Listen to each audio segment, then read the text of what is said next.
James Wallace, Gun Owners Action League, and Lauren LePage. Mr. Wallace.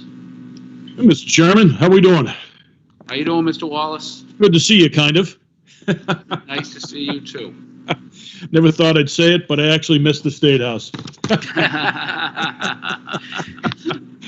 Yeah, it's kind of a, for those of us that don't know, it's, you know, whether it's pro or con, we're all kind of a community in there. So it's like missing your family for the last couple of years, right? So anyway, thank you, Mr. Chairman. But one thing I really do have, before I even get into the legislation, one thing I have to correct, which is a common theme I've been hearing today, and that's the supposed success of Massachusetts gun laws. And I spoke about this in the 2019 hearing. We released a report in 2017 using the state's numbers and the federal numbers, not our numbers. This isn't a study. It was simply a report. The Massachusetts gun laws, going all the way back to the 1998 laws, have been an absolute abject failure. Gun-related homicides have only increased since these laws have been put in. Gun-related assaults have only increased since these laws have been put in. And the only people that these laws have actually come after is the good citizens. I mean, there was a point after 1998 where we had 1.5 million licensed gun owners, and that number initially dropped to 250,000, but yet in that same time period, gun-related homicides doubled. So the supposed success of Massachusetts gun laws is just simply a myth. It doesn't exist. And as a matter of fact, setting aside simple gun crime, according to the FBI, when we released that report, Massachusetts, when adjusted for population, was actually the most violent state in Northeast America. You had to go all the way to Maryland or all the way to Chicago to find a more violent place than you did in Massachusetts. It's not even debatable. It's just simple fact, using the FBI's own numbers and using the state's own numbers. So I see a lot of people shaking their heads, but that report's been out for 4 years and nobody's been able to refute it. So anyway, getting to some of the legislation that we support. House 2453, an act relative to the lawful return of property, and that was sponsored by Representative Dooley. And one of the biggest problems we have is the so-called storage of guns that are surrendered by people who are having licensing problems. And what's been happening is that without their consent, law enforcement automatically gives these guns to what's called a bonded warehouse. And as soon as they're in the bonded warehouse, these people are accruing fees. And without their consent, they have no idea who actually has their property. And then some of the problem is actually getting the property returned, because once everything is cleaned up, it might be a year or two down the line before things are cleaned up, and they owe more fees than what their property is worth. So they're actually losing their property before they even get a chance to figure out what's going on. So that's a very important one for a lot of people. House 2512, act relative to constitutional rights. And basically, this just sets up a state law that the state has basically oversight of firearms legislation and ordinances.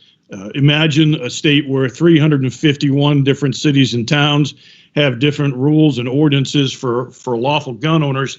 It would simply be impossible to follow.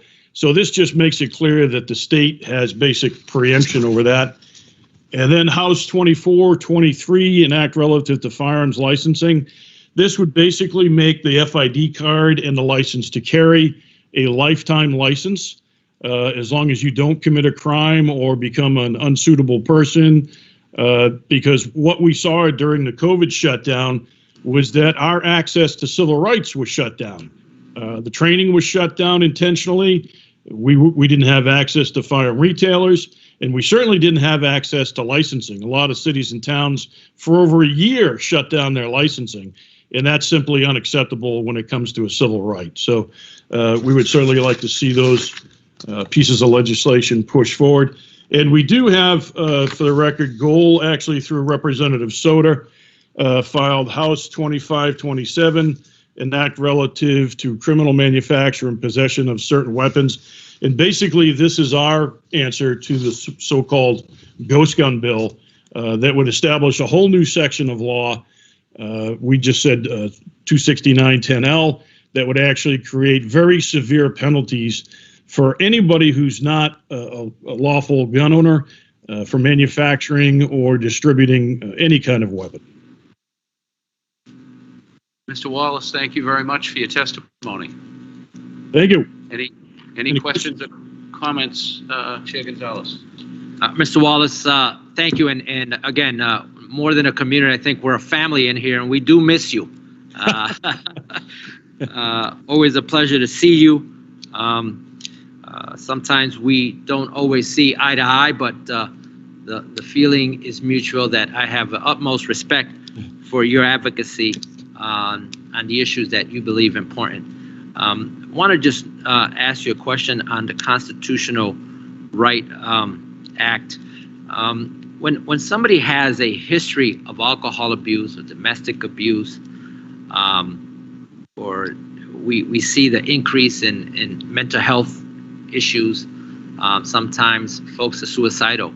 How do we protect those individuals or the public from the harm that we have seen in some instances, not all, in some instances, with the use of guns, people that go and apply for these permits, but have this history.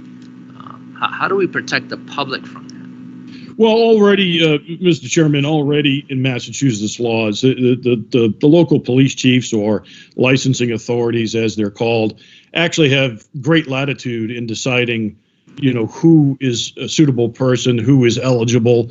And certainly we disagree with the way that's been used in certain cases. But certainly that kind of already exists in the state of Massachusetts. One of the problems that we have, and I know a lot of people think, again, going back to people think we have a low gun death rate, is that when the CDC and others talk about that, they lump in accidents, suicides, and homicides in the same category. And that's something that I've been talking about for quite some time, because suicide and mental health is really a big thing for me. I've been a very strong advocate, and unfortunately, I lost my little buddy, my 15-year-old great nephew, to suicide by hanging this past summer. So you can't imagine what goes through a 15-year-old mind to take their own life. So, but the way we need to deal with these three different subjects is to handle them separately. You can't treat a suicide issue the same way you're going to treat a homicide issue, the same way you're going to treat, a potential accidental death issue. And that's something the state as a whole has not done. And it's really been bothersome for those of us who are out there trying to protect the civil rights of everybody, but also trying to push public safety. And I have to say, Mr. Chairman, that in the 25 years that I've been doing this, the state as a whole does not spend a dime on firearm safety, not a dime. And that goes all the way back to the 2014 bill, which I was happy to work with the leadership in the building, and I thought we passed a great bill. But in a conversation with Speaker DeLeo at the time, and I mentioned that, and he said, well, Jim, what do you think we can do? And I said, just start simple. Have some PSAs about safe storage of firearms and the importance of training and how to get training. And he said, fine, we'll put that in the law. So in 2014 bill, that was put in a law that the state police was supposed to start doing those PSAs. It's been what now, 7 years? Has anybody seen a PSA? No. So that's always been one of our great disappointments, is that while the state as a whole claims to be leading the country in firearm safety, it actually does nothing to promote it. Thank you. I'm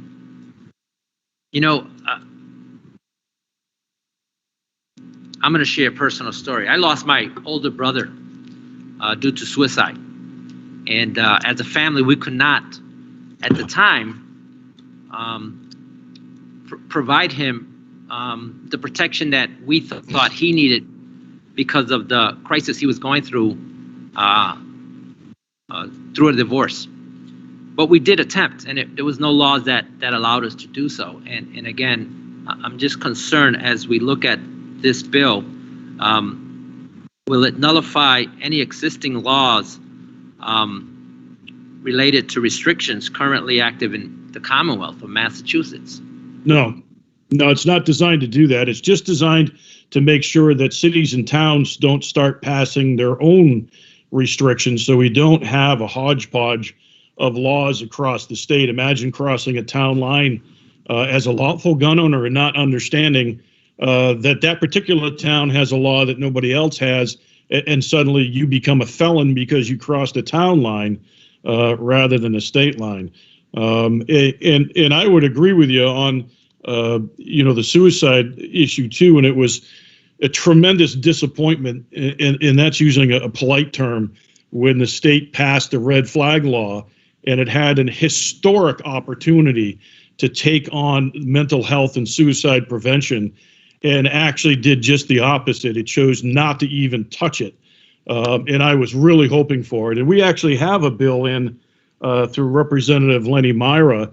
It's in a different committee, obviously, to set up a commission, a true working commission on mental health with experts to tell us what our needs are in Massachusetts, and to also set up what we nicknamed Friends and Family Suicide Hotline just for Massachusetts, because I was horrified to find out Massachusetts didn't have a suicide hotline. We still rely on the national, I think it's the Samaritan's hotline, but we need one here in Massachusetts so people understand what services are available, what laws there are in place, and what people can and cannot do. And if we can't even accomplish that, I'm not sure what we can accomplish for mental health in Massachusetts. Well, thank you. I think we agree that more needs to be done surrounding that issue. I thank you for your testimony as well. And on the statistics that you provided, I think it was federal and somewhat state. Could you submit that to the committee? I would like to see that and see where your statistics contradict some of the statistics that we have, and what ways we can move forward on reviewing. Absolutely. It's unfortunately, since we have issued that report in 2017, the state has stopped issuing the reports that these were based off of, but the older ones are still there. It's actually from the Massachusetts Department of Public Health. It's called the Injury Surveillance Program, and it used to break down injury deaths by suicide, by homicide, by accident, and by categories such as firearms, automotive vehicles, that kind of thing. And all we did was take their numbers and put it into a report. And the same with the FBI was the Unified Crime Report that showed that Massachusetts violent crime, which they considered to be rape, robbery, homicide, and aggravated assault, that when we released the report that year, the federal Unified Crime Report showed that Massachusetts was indeed the most violent state in Northeast America, and Maine was the safest and remains the safest to this day. Thank you very much. And also, I look forward to be continuing the conversation. Thank you. Sure. Thank you. Mr. Wallace, thank you very much. If you can bear with us for a minute, we're just going to open it up to members of the committee to pose questions and/or comments. Any questions or comments from members of the committee for Mr. Wallace? Seeing none, Mr. Wallace, thank you very much. My condolences to you and your family for the great loss that you've sustained over the summer. Thank you. Thank you, Mr. Wallace. Thank you. I bet.